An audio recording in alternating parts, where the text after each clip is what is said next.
Good morning everyone! Pupuntahan ko ngayon yung aking anak dahil matagal ko na siyang hindi na bisita, lalong-lalo na yung aking pusa at ang ganda ngayon ng panahon kaya naglakad na lang ako guys at exercise na rin yan. And ayan yung aking mahiwagang bag, bumili ako ng mga gulay pang pinakbet.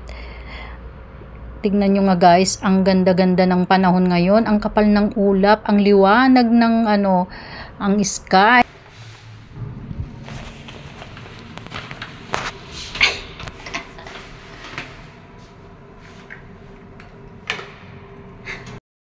Hindi ko alam yung password guys, kaya tinawagan ko, nagpabukas ako ng pintuan, nakalimutan ko yung password.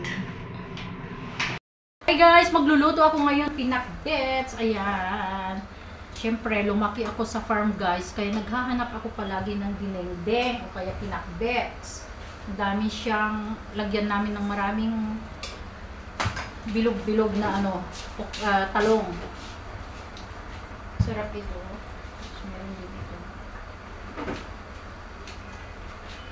Ito yung mga namimiss ko sa probinsya, yung mga fresh vegetables, yung mga gulay-gulay. Tinubong sana, natatakam ako. Tinubong. Ito lang naman ang ulamin namin and adobong manok guys. Ano naman itong butter portion? Where you buy this?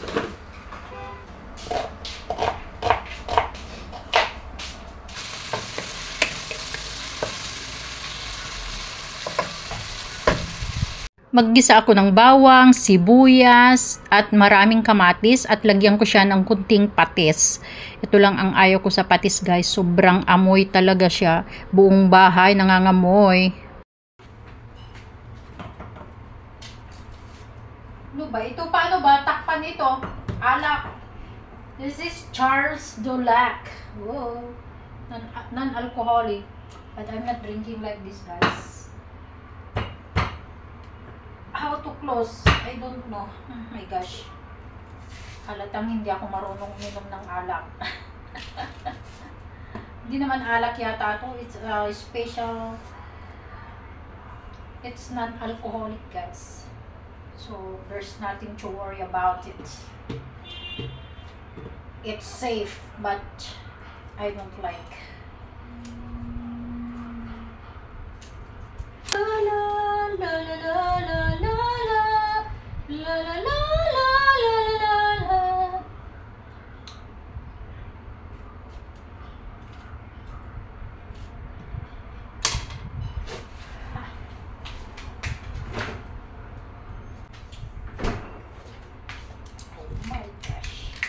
I don't have milk, so I put water only. What to do?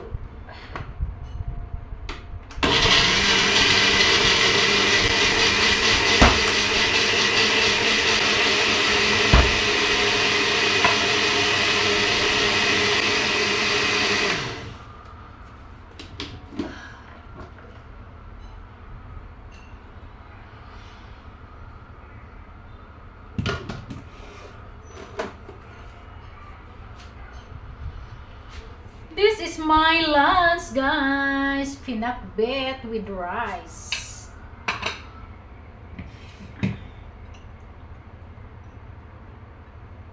Kain tayo.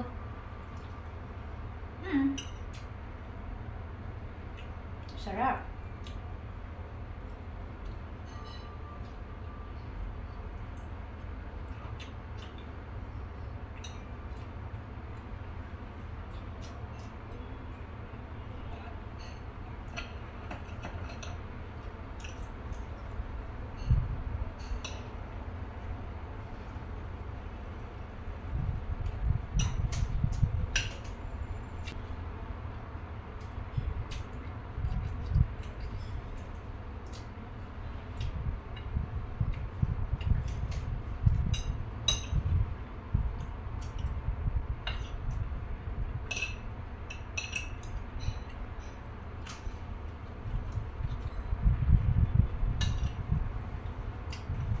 Ayan, syempre, usong-uso talaga ang Sharon sa birthdayhan at saka sa handaan. Ayan, naka-Sharon kami ng kasaba cake.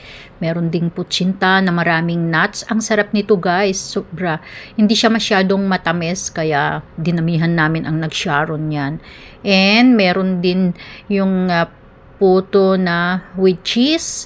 And itong putsinta na to is coconut ang nasa taas niya. Masarap guys, pero ito ang pinakabet ko talaga sa lahat. Yung putsinta with the nuts. Hi guys! Welcome again to my channel. Happy Wednesday! Galing ako ng supermarket. Bumili ako ng mga lulutuin ko ngayon kasi naubusan na ako ng lutuin. Hindi na ako bumibili ngayon ng lingguhan. Kung kailan ako magluluto, doon na lang ako bumibili para fresh na siya. Kasi mas gusto ko na yung fresh na lulutuin. And ito yung mga nabili kong sitaw. Ganito yung mga gusto ko. Yung maliliit lang siya. Yung payat ba. Ayoko yung malalaki. Yung matataba. Ganito yung mga gusto ko. And pears. Ayan. Fruit is life. And nakabili ako ng Greek yogurt. And isang piraso na avocado. Parang ginto ang nito, bayad nito. And of course, yung strawberry. Kailangan natin ng mga fruits. And broccoli, ayan. Kasing mahal ng ginto. And onion.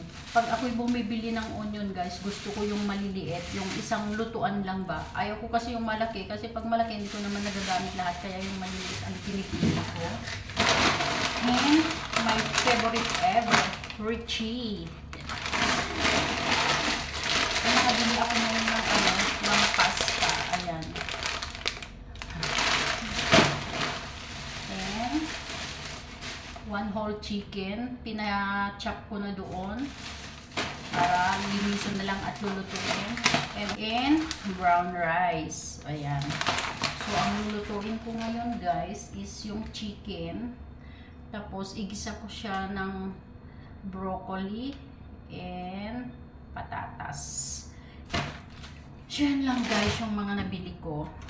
It's almost more or less 800 peso. Oh my gosh, kamahal-mahal na ang mabili ngayon guys.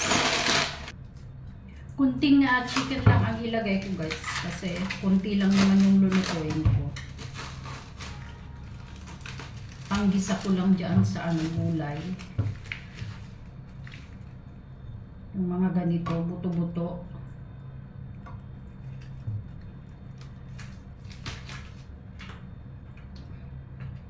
Tomorrow, gagawin ay mag-adobo ako. Itong mga natira.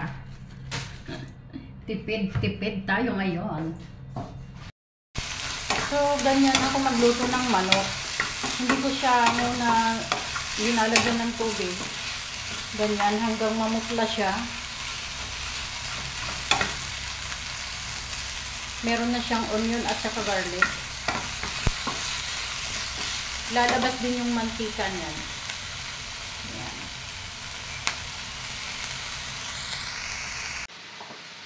And habang ako'y nagluluto, ilagay ko na dito sa fridge yung mga nabili ko. Ito, babaunin ko ngayon.